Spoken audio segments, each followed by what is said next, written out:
Hi అండి, నమస్తే. Welcome to Sri Lakshmi Nancharamma ladies and gents designer అండి. లేడీస్ జెంట్స్ డిజైనర్ అండి మాది. ఇదిగోండి చూడండి ఒకసారి. ఇదంతా కూడా మిషన్తో కాదండి మేము చేసింది, ఇది కంప్యూటర్ వర్క్. ఇదంతా కూడా చూడొచ్చు మీరు జూమ్లో, కంప్యూటర్ వర్క్ అనమాట.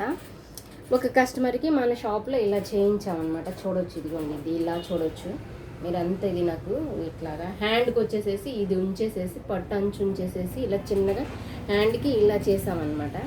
ఇది మొత్తం ఫ్రంట్ వచ్చేసి ఇలా ఉంది. ఫ్రంట్ వచ్చేసేసి ఇది కంప్యూటర్ అండి. మేము మా దగ్గర జరిగిన వర్క్ కాదు, బయట చేయించాం. ఇది కస్టమర్ కంప్యూటరే కావాలి అంటే చేయించాం. శారీ వచ్చి డల్ కలర్ అండి, దానివల్ల ఏంటంటే మీకు బాగా కనిపించట్లేదు. ఇది ఇది ఇది ఒక బ్లౌజ్ అండి. ఇది హ్యాండ్ వచ్చేసేసి ఇటు హ్యాండ్ వచ్చేసింది. ఇది ఇంకొక కలర్ అండి, ఇది కూడా కంప్యూటర్ అండి. కస్టమర్ మిషన్ ఎంబ్రాయిడరీ వద్దు, కంప్యూటరే కావాలని అడిగారు. ఆ కంప్యూటర్కి మేము చేయించిన వర్క్ ఇదండి. ఇది వచ్చేసేసి 500 అండి. ఈ వర్క్ వచ్చేసేసి ఒక్కొక్క బ్లౌజ్కి వచ్చేసి ఇది బ్యాక్ నెక్. ఇది హ్యాండ్కి ఇక్కడ మిడిల్లో ఇచ్చాం, అంచు పోకోకుండా ఇక్కడ పైపింగ్ అనేది వేసాం. ఇది ఫ్రంట్ నెక్. వర్క్ అనేది ఎలా ఉంది, మీకైతే నచ్చిందా? Please like and share, subscribe అండి. థ్యాంక్ యూ సో మచ్ అండి.